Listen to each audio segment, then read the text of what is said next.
뉴코리아 시네마 주도할 신인 감독들의 활약 기대. 남북한 복원 고전 영화 전 세계인들에게 보여주고 싶어. 오석근 영화진흥위원회 위원장, 서울는 연합뉴스, 김은주 논설위원은 세계적으로 한국 영화의 위상이 높아진 것은 사실입니다. 현 상태에 안주하지 말고 새로운 한국 영화를 주도하는 작품이나 감독이 나와야 합니다. 오석근 영화진흥위원회 위원장은 천만 관객 위 환상에 젖어 과감한 도전을 하지 않는다면 한국 영화는 어느 순간 힘을 잃을 수 있다 고 우려했다. 오 위원장은 신인 감독들이 새로운 한국 영화를 만들어내야 하고 영진이는 이를 견인해야 한다 고 지적했다.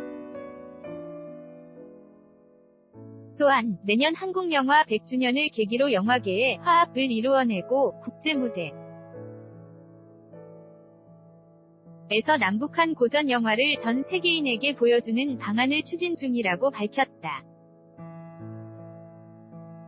서울 중구 충무로 서울영상미디어센터에서 오 위원장을 만났다.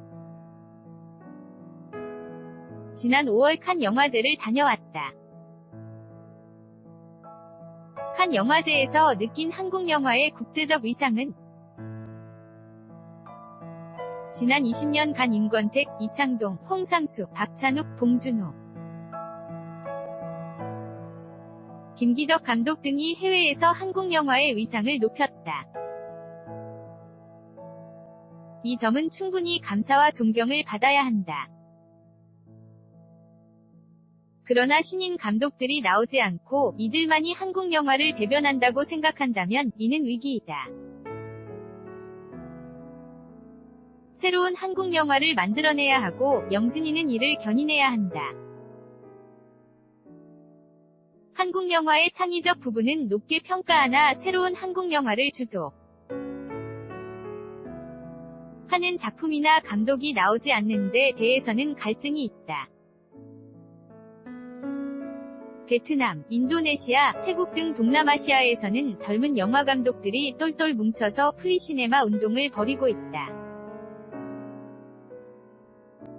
우리가 천만 관객에 안주할 경우 홍콩 영화처럼 어느 순간 힘을 잃을 수 있다. 뉴코리아 시네마를 만들어내지 않으면 안 된다. 칸 영화제는 정치적이다. 한반도 정세에 관심이 많다. 내년 한국 영화 100주년을 맞아 칸 영화제에서 특별 프로그램을 기획하는 방안을 칸 영화제 측과 논의 중이다. 북한도 참여하면 더욱 좋을 것이다. 남북한에 복원된 고전 필름을 칸 영화제에서 전 세계인들에게 보여주는 것은 의미가 있을 것이다. 내년이 한국 영화 100주년이다. 100주년이 갖는 의미는 한국 영화 100주년은 중요한 상징이다. 새롭게 도약할 좋은 기회이다. 키워드는 화합이다. 100주년 사업에서 원로 영화인들과 젊은 영화인들이 갈등을 풀고 화합하도록 해야 한다. 우선 한국 영화사에서 중요한 고전 영화를 발굴, 복원하는 것이 중요하다. 북한도 함께하면 좋겠다. 월북 영화인을 포함해서 주요 영화인들을 재조명한다. 한국 영화 100년을 맞는 이 시점에서 우리 영화인들의 복지와 작업 환경을 살펴봐야 한다. 영화인들의 생활이 매우 어렵다.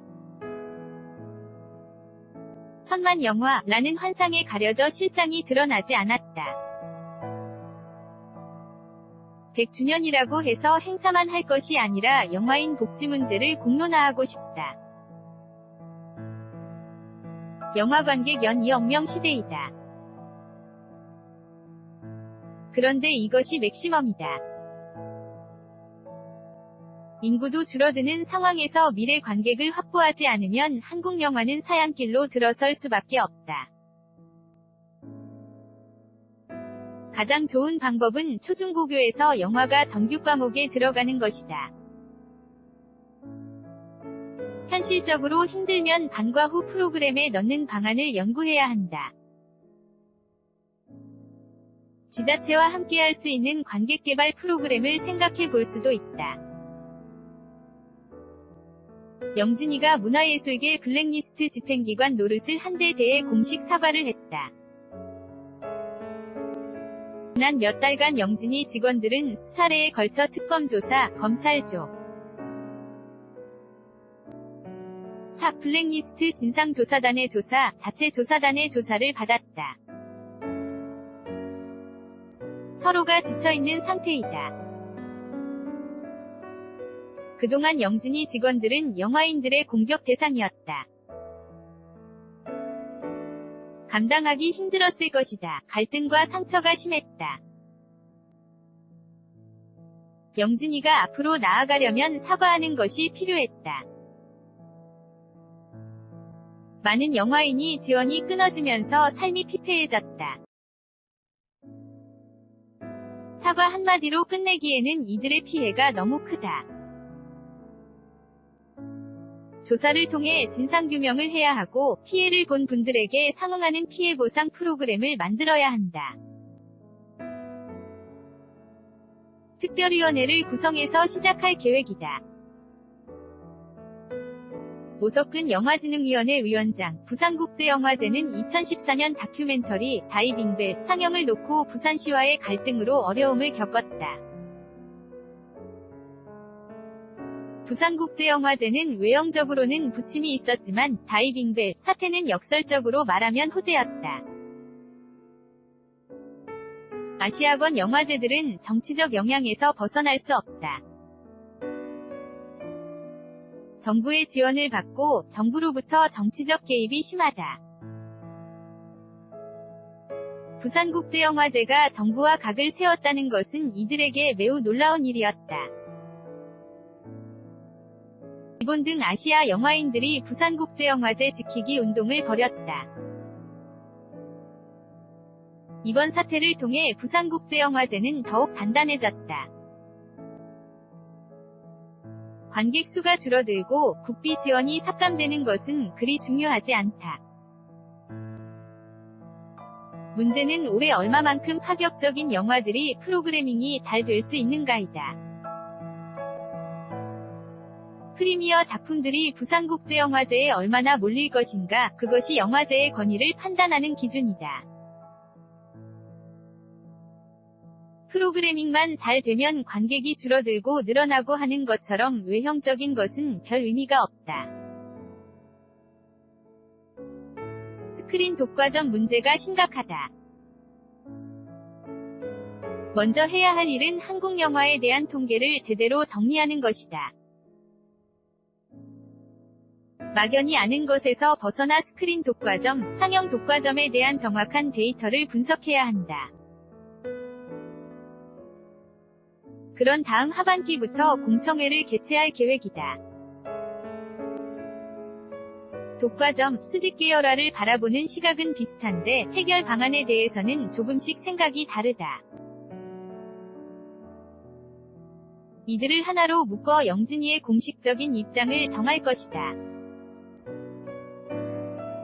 영진이는 영화인들의 입장에서 태도를 정해야 한다. 세 번째가 법 개정이다. 이를 위해 논의구조를 만들고 여론화해야 한다. 영진이가 할 수 있는 부분은 여기까지이다. 불공정거래와 관련된 문제들, 예를 들어 초대권 남발 같은 사례 들을 영진이가 수집해서 공정거래위원회와 함께 해결해야 한다. 정책연구와 공정환경 조성이 영진이가 중요하게 해야 할 일이다. 다양성 영화, 진흥 방안은 대기업에서 만드는 영화 말고 20억 원에서 50억 원 정도의 예산으로 제작한 규모는 작지만 작품성이 있는 영화를 다양성 영화라고 한다면 우리나라는 잘 만들 수 있는 환경은 된다. 시간을 갖고 다양한 기획 개발을 할 수 있도록 예산을 배정하고 투자를 받을 수 있도록 투자 환경을 조성하겠다. 국내 극장 상영까지는 장담할 수 없으나 해외에 소개하는 것은 적극적으로 돕겠다. 국내 영화제 프로그래머들과 협력해서 해외 영화제에서 한국의 다양성 영화가 초청받도록 하거나 해외의 한국문화원에서 상영되도록 지원하겠다. 영화계도 미투 운동에서 벗어날 수 없다. 어떻게 대응하고 있는가? 성폭력 근절을 위한 상설기구인 한국영화성평등센터 등등을 만들었다. 개소식에서 배우 문소리 씨가 "우리 모두 방조자다" 라고 말했다. 그 말에 동의한다. 영화계는 그 부분에서 벗어날 수 없다.